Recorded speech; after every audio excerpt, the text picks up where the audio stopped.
Hey guys, as promised, I'm here to do my top 5 most disappointing books of the year.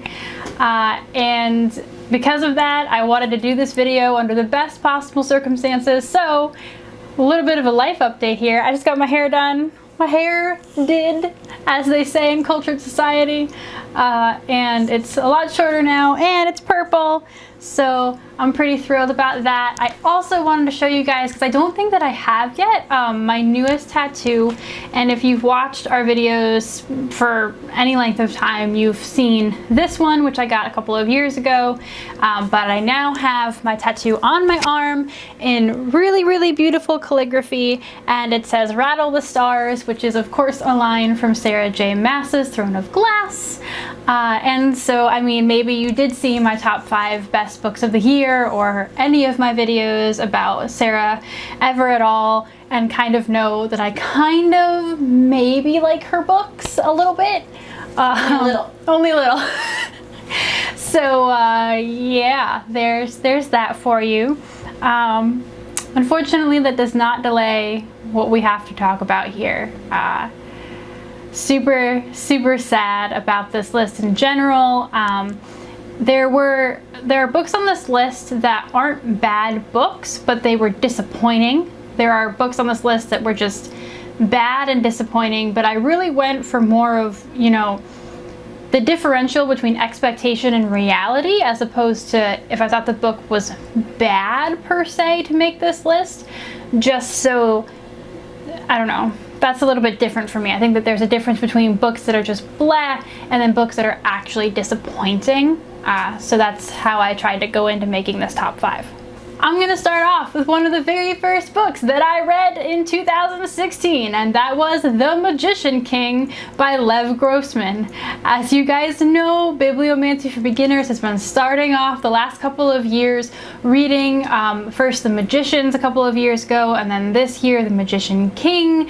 Michaela is currently sitting behind me reading The Magician Land, which is the next book that we're doing coming up real soon.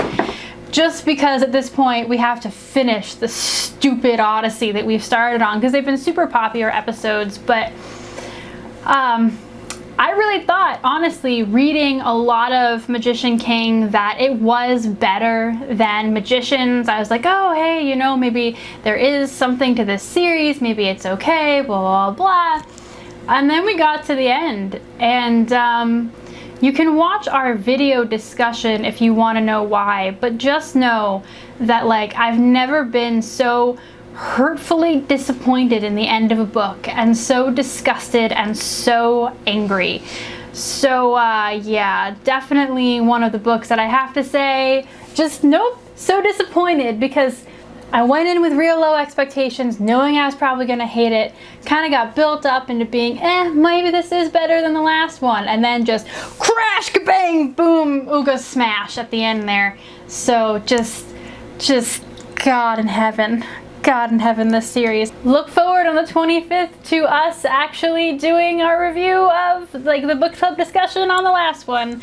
I'm so thrilled, I can't even remember the words that I'm saying. Just, whoo, buddy.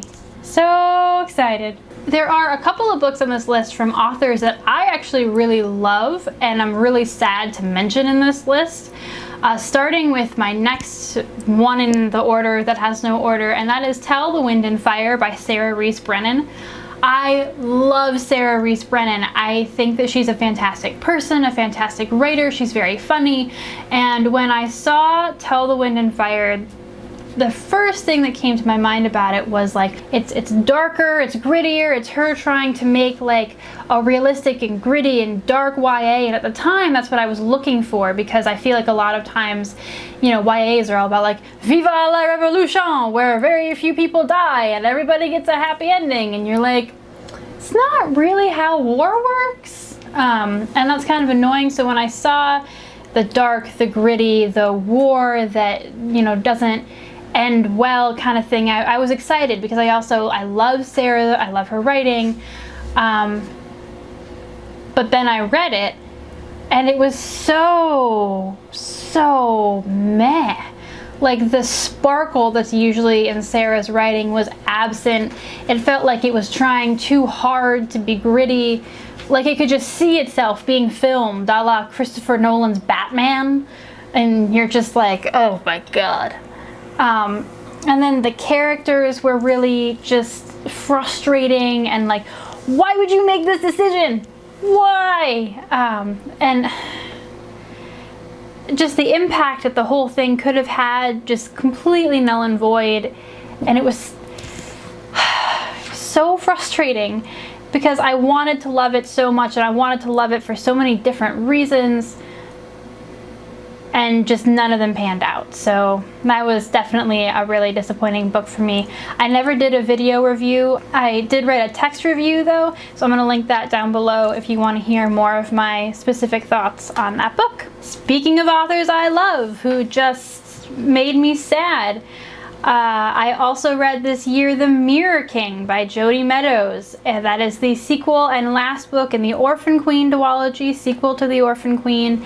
And I consciously remember at the end of my Orphan Queen review, which was a text review, and I can link that down below as well, just thinking, you know, I think I see where this is going, but like I'm gonna reserve my opinion on the Orphan Queen until I read The Mirror King, because depending on the choices she makes in The Mirror King, choices that she made in the Orphan Queen that I didn't like could have been vindicated, if that makes sense.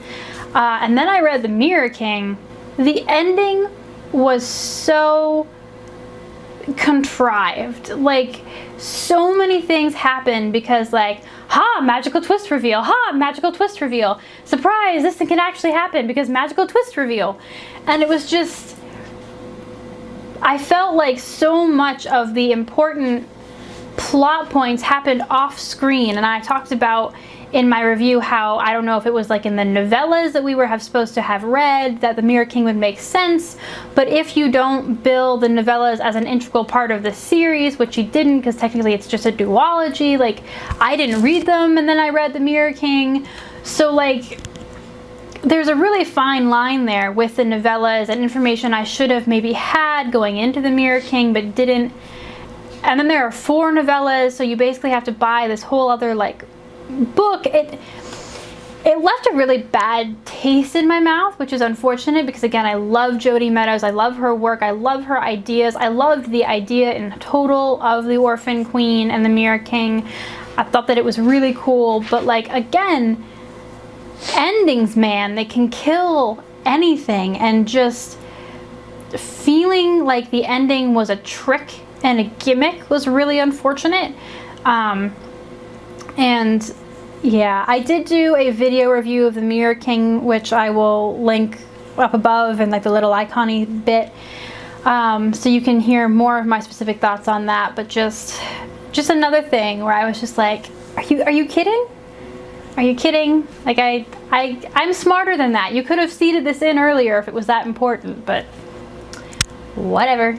I digress. 4th book on this list is 3 Dark Crowns by Kendar Blake. I read this book while waiting for Michaela at our job at Barnes & Noble, because, you know, there's usually some hours on our shifts where either she's waiting for me or I'm waiting for her because they can't ever perfectly line up. And it had just come out. I was super excited. I thought the premise about like 3 sister queens who have to fight to the death and only the strongest can be the ruler of the kingdom. Like, again, I was looking for that darker, that grittier, that more realistic kind of YA where the situations, these violent, warlike situations that are set up in a lot of dystopians and fantasy novels actually had consequences. And so I was like, all right, I'm super excited. Like, I have time. I'm going to read this while I wait. And I think my favorite thing was that every time Michaela would come back to like check up on me and ask how the book was going, I just have another expression of like, it got worse. Like, just, it started out so good and there were so many good things, but like the book killed itself on the rotating POVs that it had to include. There was a bunch of really important stuff that happened off camera or things that couldn't be explored, and the characters got weird, and like the romance element got weird, and the power that I thought was going to be showcased in these three queens didn't come through. It was just like every time I thought it couldn't jump the shark more, it jumped the shark more. And like literally, Michaela would just come and she'd be like, all right, did it get better? And I was like, it got worse. Somehow that wasn't rock bottom. It keeps going down. It's yelling timber. So I went into it loving Kendar's work, loving the idea. I did do a video review of that as well, and I'll link that up above. Cause like,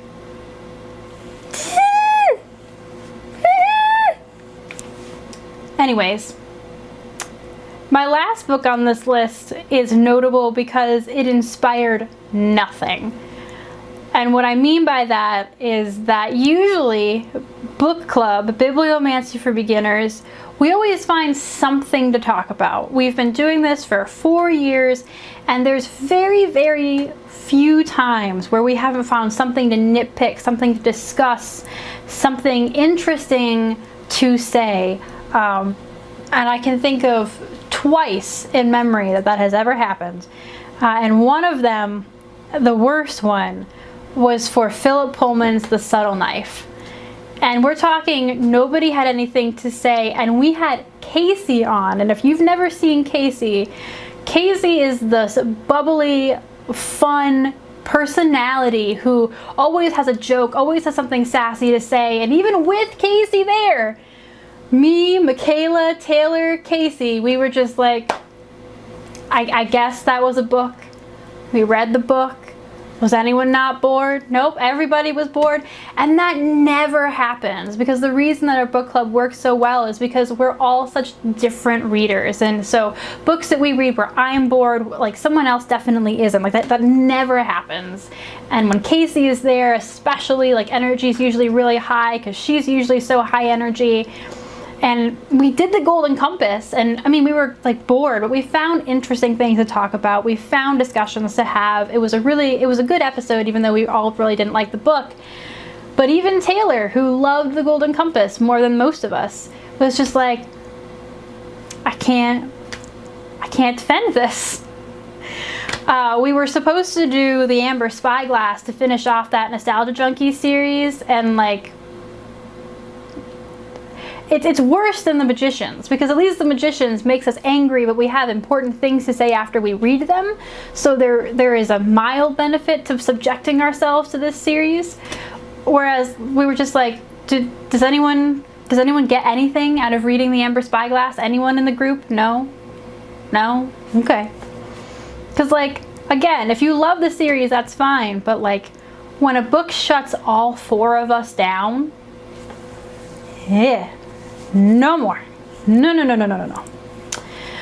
So, yeah, those were my top 5 books in 2016 that were disappointing to me.